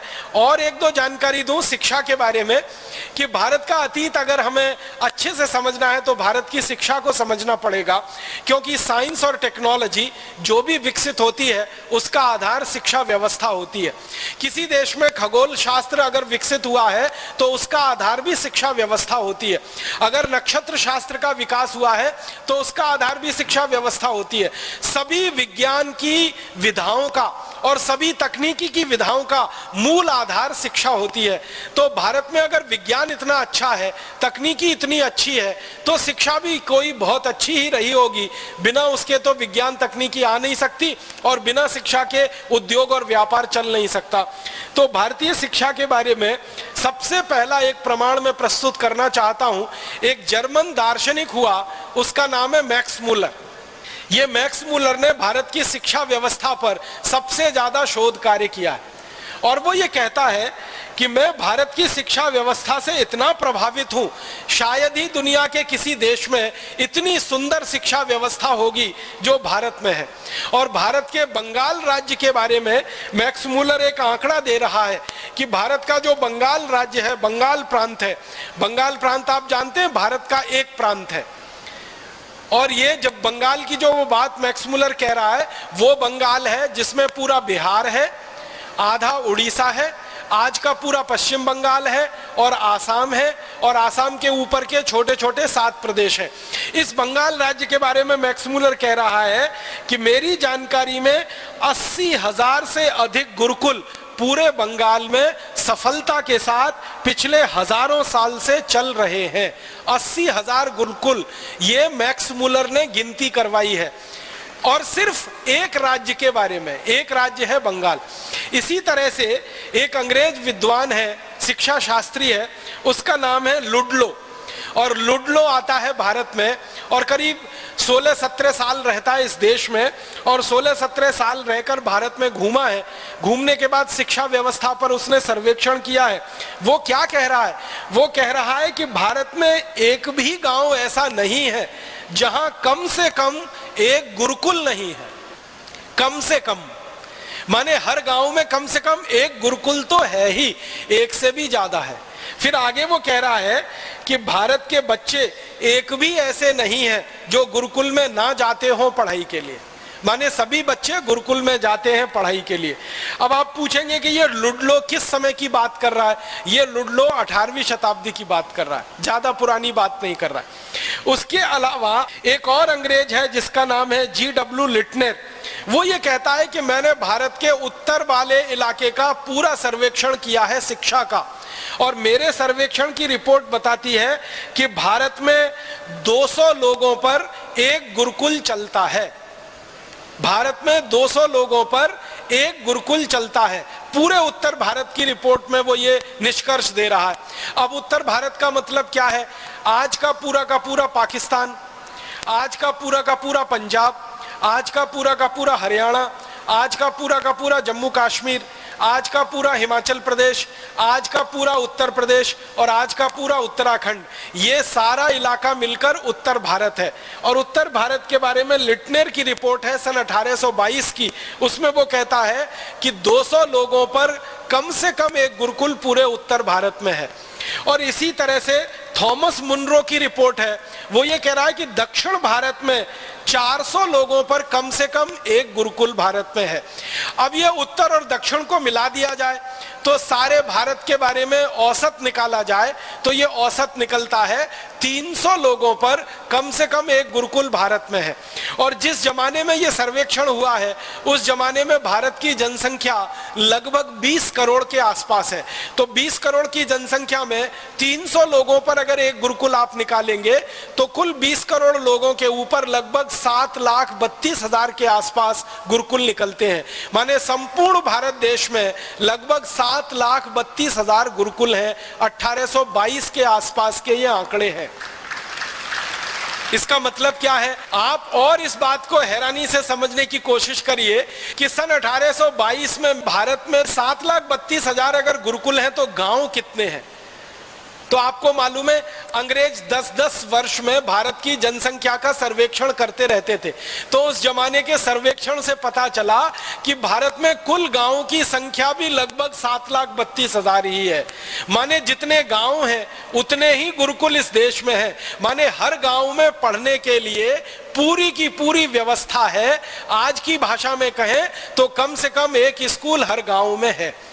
इसी रिपोर्ट में आगे चले तो और एक अद्भुत बात पता चलती है कि सन 1822 में भारत में तो हर गांव में एक स्कूल है। तो इंग्लैंड की जरा बात करें, यूरोप की जरा बात करें कि वहां कितने स्कूल हैं और वहां कितने गांव में कितने स्कूल हैं, कितनी आबादी पे कितना स्कूल है। तो अंग्रेजों के इतिहास के बारे में पता चलता है कि सन 1868 तक तो पूरे इंग्लैंड में सामान्य बच्चों को पढ़ाने के लिए एक भी स्कूल नहीं था। 1868 तक। और हमारे यहाँ 1822 तक पूरे भारत देश में हर गांव में एक गुरुकुल था सामान्य बच्चों को पढ़ाने के लिए। मतलब हमारी शिक्षा व्यवस्था अंग्रेजों से बहुत बहुत बहुत आगे थी। और इसी G.W. लिटनर की रिपोर्ट में मैं आपसे आगे कहूं, लिटनर कहता है कि संपूर्ण भारत देश में 97% साक्षरता की दर है। माने 97% भारतवासी सुशिक्षित हैं, साक्षर हैं। सिर्फ 3% भारतवासी हैं जिनको पढ़ने का कोई मौका शायद जीवन में नहीं मिला है। तो 97% साक्षरता है हमारे देश में। अब अगर आज के भारत की बात करें, 2009 के भारत की बात करें तो आपको मालूम है इस समय भारत में साक्षरता की दर पूरी ताकत लगा के, जब भारत देश में सर्व शिक्षा अभियान चल रहा है, ऊपर से नीचे तक हजारों करोड़ रुपए खर्च किए जा रहे हैं, तब हमारे देश में साक्षरता की दर मात्र 50% पहुंच पाई है। और 1822 में हमारी साक्षरता की दर 97% रही है। इसका माने हमारी शिक्षा व्यवस्था आज जो है इससे कई गुना अच्छी अंग्रेजों से पहले इस देश में रही है। फिर भारत की शिक्षा व्यवस्था के बारे में एक और अद्भुत बात है जो सारी दुनिया के लिए जानने योग्य है। भारत की शिक्षा व्यवस्था में क्या है कि ये सभी जो गुरुकुल हैं, इन गुरुकुलों को चलाने के लिए कभी भी किसी राजा से कोई दान और अनुदान नहीं लिया जाता। 7,32,000 गुरुकुल इस देश में चलते हैं और किसी राजा से एक पैसा नहीं लिया जाता। ये सारे गुरुकुल समाज के द्वारा चलाए जाते हैं। आप बोलेंगे समाज के द्वारा कैसे चलते हैं? हमारे गांव-गांव में जहां जहां गुरुकुल रहे हैं वहां समाज के लोगों ने गुरुकुल के लिए भूमि दान कर रखी है और उस भूमि पर जितना उत्पादन होता है उस उत्पादन की आय से गुरुकुल आराम से चलता है। जरूरत पड़े तो गांव के लोग गुरुकुल के लिए दान इकट्ठा करते हैं और गुरुकुल उसका उपयोग करता है। तो सारे भारत के गुरुकुल साधारण लोगों के दान के पैसे से चलते हैं। राजा के पैसे से इस देश में एक भी गुरुकुल नहीं चलता है। ये सबसे महत्व की बात है जो सारी दुनिया को जानने के लिए है। इसके अलावा भारत के गुरुकुलों में समय क्या है पढ़ाई का? तो सूर्योदय से सूर्यास्त का ये समय है पढ़ाई का। हमारे यहाँ आजकल के जो स्कूल चलते हैं वहाँ का समय है सवेरे 10 बजे से दोपहर 2-3 बजे तक, लेकिन हमारे प्राचीन गुरुकुलों में जो समय है वो सूर्योदय से लेकर सूर्यास्त तक। अब सूर्योदय से लेकर सूर्यास्त तक जो विद्यार्थी हैं वो क्या क्या पढ़ते हैं? तो उनमें वो 18 विषय पढ़ते हैं। गणित पढ़ते हैं जिसको वैदिक गणित कहा जाता है, खगोल शास्त्र पढ़ते हैं, नक्षत्र विज्ञान पढ़ते हैं, धातु विज्ञान पढ़ते हैं जिसको आज हम मेटलर्जी कहते हैं, एस्ट्रोफिजिक्स पढ़ते हैं, केमिस्ट्री माने रसायन शास्त्र पढ़ते हैं। ऐसे लगभग 18 विषय विद्यार्थियों को पढ़ाए जाते हैं। और आपको ऐसा लगता होगा, कई लोगों के मन में यह भ्रम हो जाता है कि भारत में गुरुकुल माने खाली संस्कृत पढ़ाई जाती होगी और वेद और उपनिषद पढ़ा दिए जाते होंगे, लेकिन यहाँ दस्तावेज बताते हैं कि भारत में सभी गुरुकुलों में संस्कृत तो पढ़ाई जाती है माध्यम के लिए, और वेद पढ़ाए जाते हैं और उपनिषद पढ़ाए जाते हैं विद्यार्थियों में संस्कार देने के लिए, लेकिन विद्या देने के लिए खगोल शास्त्र, नक्षत्र विज्ञान, धातु विज्ञान, धातु कला और फिर शौर्य विज्ञान माने सैन्य विज्ञान जिसको हम कहते हैं, जिसको मिलिट्री ट्रेनिंग कहते हैं, इस तरह के 18 विषय अलग अलग विद्यार्थियों को पढ़ाए जाते हैं। फिर इन गुरुकुलों में पढ़ने के लिए विद्यार्थी जब आते हैं तो उनकी उम्र कितनी होती है? तो एक अंग्रेज अधिकारी लिख रहा है, उसका नाम है पेंडरगास्ट। वो कहता है कि जब कोई बच्चा भारत में 5 साल 5 महीने और 5 दिन का हो जाता है, बस उसी दिन उसका गुरुकुल में प्रवेश हो जाता है। 5 साल 5 महीने और 5 दिन का हो जाता है, उसी दिन बच्चे का प्रवेश गुरुकुल में हो जाता है और लगातार 14 वर्ष तक वो गुरुकुल में पढ़ता है और 14 वर्ष की शिक्षा पूरी करके वो गुरुकुल से बाहर निकलता है तो एक संपूर्ण मानव बन के निकलता है और वो जिम्मेदारी परिवार की उठा सकता है, समाज की उठा सकता है और देश की उठा सकता है। और पेंडरगास्ट कहता है कि शिक्षा भारत में इतनी आसान है कि गरीब हो या अमीर हो, पैसे वाला हो या बिना पैसे वाला हो, सबके लिए शिक्षा समान है और सबके लिए व्यवस्था समान है। और आपने तो ये बात बहुत बार सुनी होगी कि हमारे देश में गुरुकुलों की व्यवस्था ऐसी ही रही है कि भगवान श्री कृष्ण भी जिस गुरुकुल में पढ़े उसी गुरुकुल में उनके मित्र सुदामा भी पढ़े। और सुदामा की आर्थिक स्थिति के बारे में आप जानते हैं कि भगवान कृष्ण को मुट्ठी भर चावल नहीं खिला सकते, इतनी आर्थिक स्थिति कमजोर है, फिर भी सुदामा को गुरुकुल में प्रवेश मिला है और श्री कृष्ण के साथ बैठकर उन्होंने शिक्षा ग्रहण की है।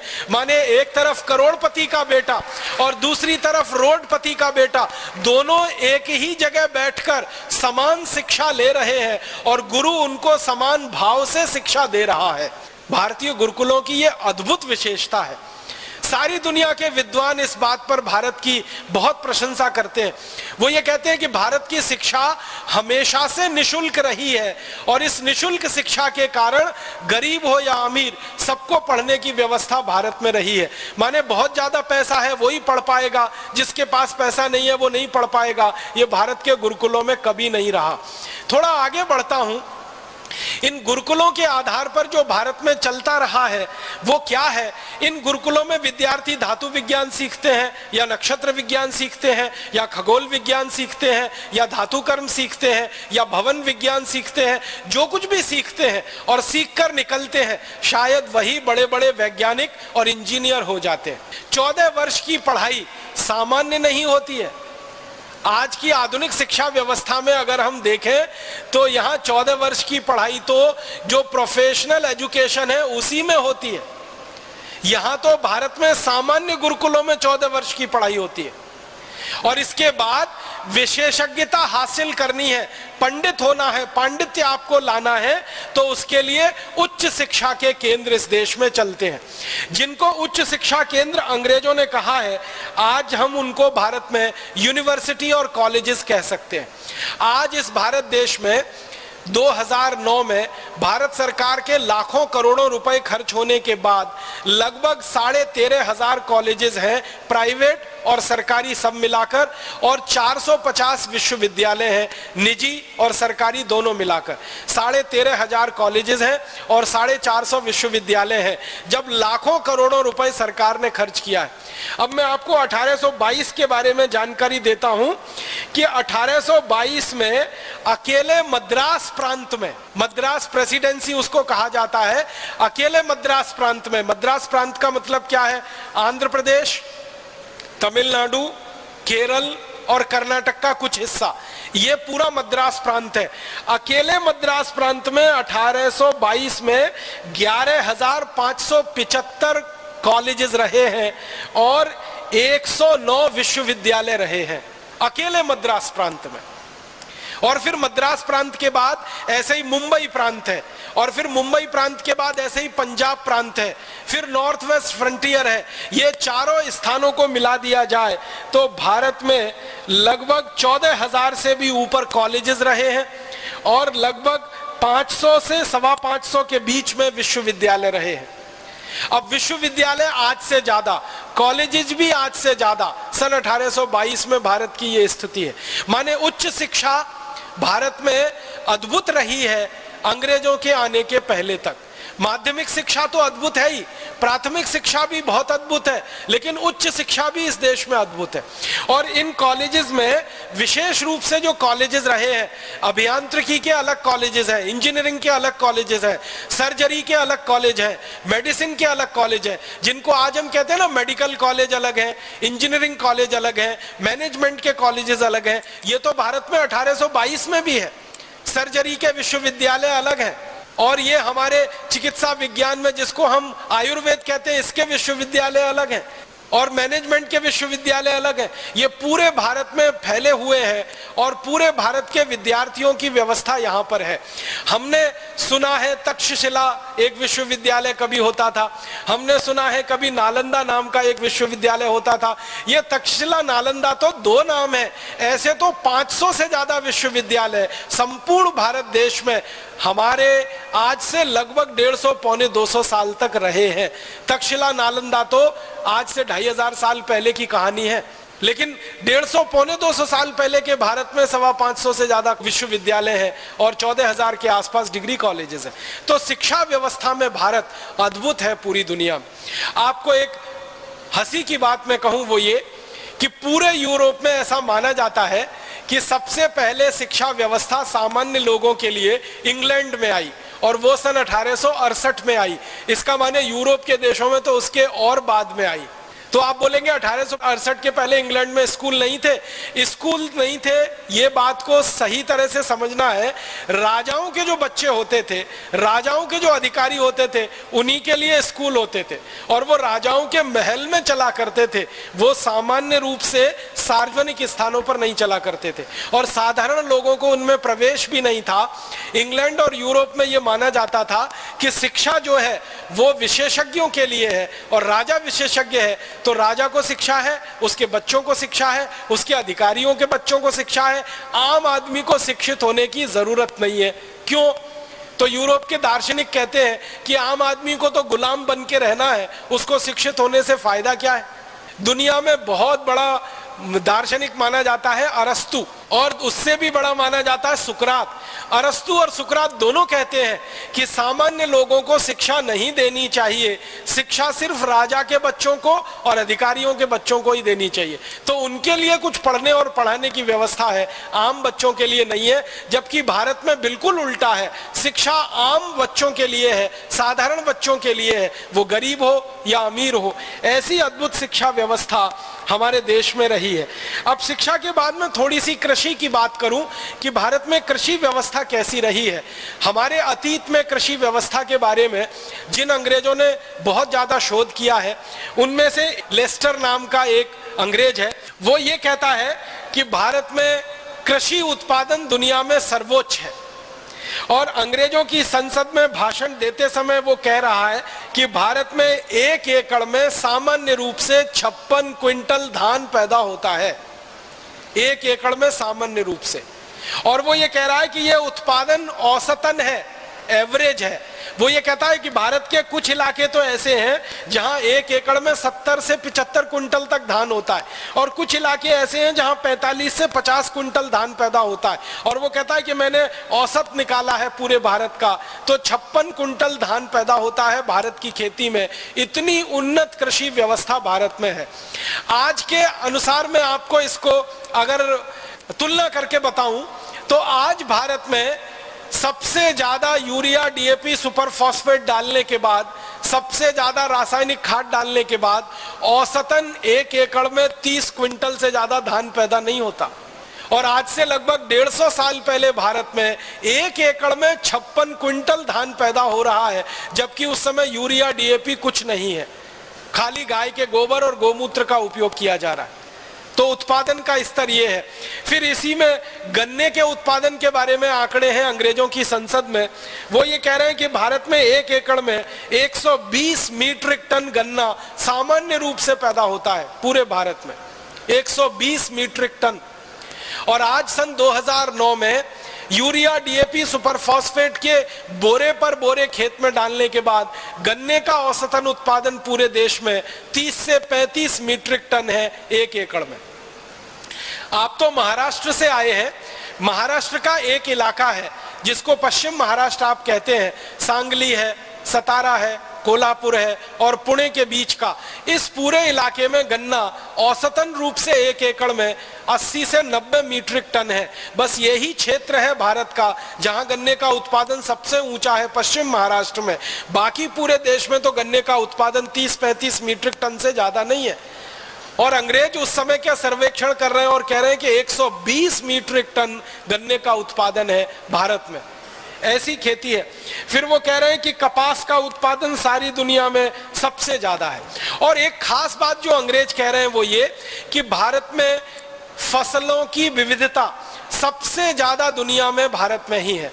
एक अंग्रेज कह रहा है कि भारत में धान के कम से कम 1 लाख प्रजाति के बीज हैं, कम से कम 1 लाख प्रजाति के बीज हैं।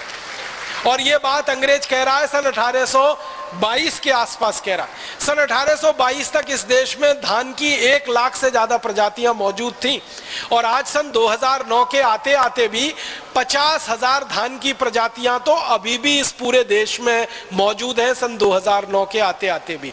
तो इतना ज्यादा विविधता वाला ये देश है।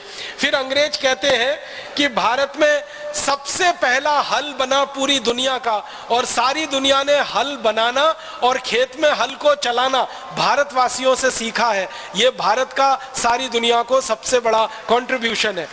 फिर एक अंग्रेज कहता है कि हल के अलावा खुरपी आप समझते हैं निराई गुड़ाई करने के लिए उपयोग में आती है। खुरपी है, खुरपा है, हसिया है, हथौड़ा है, बेलची है, कुदाली है, फावड़ा है, पवित्र है, रहट है, ये सभी शब्द आपके शायद जाने पहचाने हैं। अंग्रेज कहते हैं कि ये सब चीजें दुनिया में बाद में आई हैं, भारत में सैकड़ों साल पहले ही ये बन चुकी हैं और इनका उपयोग होता रहा है। माने खुरपी, खुरपा, हसिया, फावड़ा, कुदाली जो सारी दुनिया में आज भी इस्तेमाल होते हैं खेत के लिए, वो भारत में सबसे पहले विकसित हुई हैं। और बीज को एक पंक्ति में बोने की जो परंपरा है वो हजारों साल पहले भारत में विकसित हुई है, दूसरे देशों को तो उसकी कभी कल्पना नहीं रही है। और इसी तरह अंग्रेजों के इंग्लैंड में 1750 में पहली बार कुछ किसानों ने भारत आकर खेती सीखी और यहां से जाकर अपने इंग्लैंड में उन्होंने कुछ प्रयोग किए और उसके बाद खेती का काम थोड़ा बहुत उनके यहाँ आगे बढ़ा। उसके पहले कोई उनके यहाँ रिकॉर्ड्स नहीं मिलते हैं कि खेती उनके यहाँ कोई बहुत अच्छी होती थी। तो आप पूछेंगे 1750 के पहले ये इंग्लैंड वाले जीते कैसे थे या स्कॉटलैंड वाले कैसे जीते थे अगर खेती इतनी अच्छी नहीं थी? वो जंगल के द्वारा होने वाले उत्पादन और पशुओं को शिकार करके उनके द्वारा उत्पादित होने वाले मांस पर जिंदा रहते थे। जंगल से जो कुछ मिल गया और पशुओं को मारकर जो मांस पैदा कर लिया, उसी को खाकर उनका जीवन हजारों साल गुजरा है। और जिस समय इंग्लैंड वाले या यूरोप वाले दो ही चीजें खा पाते थे, या तो मांस या तो जंगल के फल, उस समय भारत में खाने के लिए 1 लाख किस्म के चावल उपलब्ध हुआ करते थे। तो बाकी चीजों की तो बात छोड़ दीजिए आप। तो ऐसी अद्भुत हमारी कृषि व्यवस्था रही है। और इसी कृषि व्यवस्था के साथ थोड़ा आगे 2-3 बातें और कहता हूं कि कृषि व्यवस्था जब इतनी अद्भुत रही हमारे देश में, तो उत्पादन सारी दुनिया में सबसे ज्यादा हम करते रहे और उस उत्पादन को दुनिया भर के देशों में हम निर्यात करते रहे। तो भारत से लोहा ही निर्यात नहीं किया हमने, कपड़ा ही निर्यात नहीं किया है। हजारों साल तक भारत का चावल दुनिया में निर्यात हुआ है, हजारों साल तक दालें भारत ने दुनिया को निर्यात की है, हजारों साल तक भारत में बनाया हुआ गुड़, ये जो शक्कर बनती है ना चीनी, ये तो अभी 100 साल पहले बनना शुरू हुई है। उसके पहले गुड़ बनता था और गुड़िया शक्कर बनती थी। तो गुड़ और गुड़िया शक्कर सारी दुनिया को हजारों साल तक भारत ने उत्पादित करके खिलाई है। और खाने पीने की हजारों चीजें दुनिया भर के देश हमसे खरीदते रहे हैं और हमको बदले में सोना चांदी हीरे जवाहरात मिलते रहे।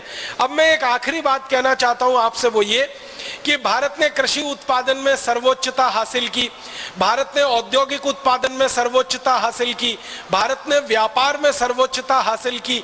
ये सबका आधार था भारत की शिक्षा व्यवस्था। अगर शिक्षा व्यवस्था अच्छी नहीं होती तो शायद भारत ये कोई भी काम अच्छा नहीं कर पाता। किसी भी देश का तरक्की का पैमाना हम जब नापते हैं ना कि इस देश का कितना विकास है, तो 2 ही चीजों से वो पैमाना नापा जाता है और बनता है। पहला होता है स्वास्थ्य और दूसरा होता है चिकित्सा। भारत का स्वास्थ्य दुनिया में सबसे अद्भुत रहा है क्योंकि इस देश में चिकित्सा विज्ञान दुनिया में सबसे ज्यादा उन्नत स्थिति में रहा है। चिकित्सा विज्ञान में हजारों किस्म की आयुर्वेद की जड़ी बूटियां और सर्जरी की सारी विद्या पूरी दुनिया को यहीं से गई है। और अभी जो सर्जरी के पुराने दस्तावेज मिलते हैं वो बताते हैं कि भारत में हिमाचल प्रदेश और पूरा महाराष्ट्र, कर्नाटक, आंध्र प्रदेश, तमिलनाडु, केरल, ये 7-8 राज्य थे जहां सर्जरी के सबसे बड़े शोध केंद्र चला करते थे। और 1-2 नहीं, हजारों सर्जरी के विशेषज्ञ इन केंद्रों में पढ़कर तैयार होते थे और समाज की सेवा करते थे। आपको सुनकर हैरानी होगी, जब दुनिया में कोई नहीं जानता था, आंख में मोतियाबिंद का पहला ऑपरेशन भारत में हुआ है। और जिसको आज हम राइनोप्लास्टी कहते हैं, सर्जरी की सबसे आधुनिकतम विज्ञा, उसका सबसे पहला परीक्षण और प्रयोग भी भारत में हुआ है।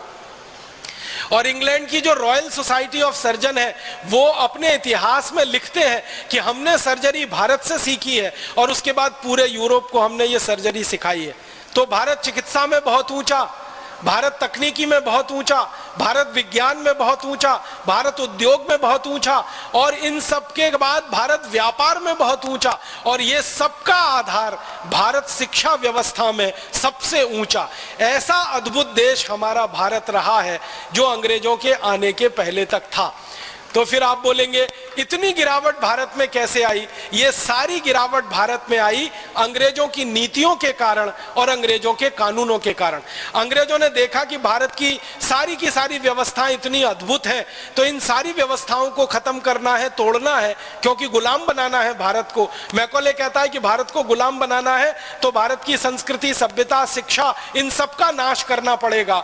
तो उनका नाश करने के लिए उन्होंने कानून बनाए। सबसे पहले एक कानून बनाया इंडियन एजुकेशन एक्ट, और उस कानून के आधार पर भारत के गुरुकुल बंद किए गए और धीरे धीरे भारत की शिक्षा व्यवस्था का नाश हो गया। फिर अंग्रेजों ने एक दूसरा कानून बनाया कि भारत की वस्तुओं पर ज्यादा से ज्यादा कर लगाओ और अंग्रेजी वस्तुओं को भारत में टैक्स फ्री कराओ। उसके बाद भारत के कारखाने बंद हो गए, फिर भारत का निर्यात खत्म हो गया। फिर भारत की कृषि व्यवस्था के लिए अंग्रेजों ने कानून बनाया कि किसानों के ऊपर 90% लगान लगाओ और किसानों की जमीनें छीनने के लिए लैंड एक्विजिशन एक्ट बनाओ। उसके बाद हिंदुस्तान के किसान बर्बाद हो गए। फिर किसानों के काम आने वाली गाय और बैल, इनका कत्ल कराओ। और सबसे पहला कत्ल खाना अंग्रेजों ने शुरू किया कलकत्ता में, जो आज भी चल रहा है। अंग्रेज उसमें 350 गाय रोज काटते थे, अब उस कत्ल खाने में 14,000 गाय रोज कट रही है। तो ये सारी की सारी दुर्व्यवस्था जो हमारे यहाँ पैदा हुई, वो अंग्रेजों की गलत नीतियों के कारण और अंग्रेजों के गलत शासन व्यवस्था के कानूनों के कारण हुई। अगर अंग्रेजी शासन नहीं होता और अंग्रेजी कानून इस देश में लादे नहीं जाते, तो आज मैं इस बात को बहुत विश्वास से कह सकता हूं कि आज भी भारत दुनिया का सर्वोच्च शिखर पर बैठा हुआ देश होता, चिकित्सा में, शिक्षा में, उद्योग में, व्यापार में, तकनीकी में, विज्ञान में। अगर अंग्रेज नहीं आते, ईस्ट इंडिया कंपनी नहीं आती, अगर अंग्रेजी कानून इस देश पर नहीं लादे जाते और अंग्रेजी नीतियां इस देश में नहीं चलाई जाती, तो अभी भी भारत अद्भुत होता, सारी दुनिया की महाशक्ति होता, परम वैभवशाली देश होता। लेकिन दुर्भाग्य के अंग्रेज आए और उन्होंने ये सब किया। अब हमें क्या करना चाहिए?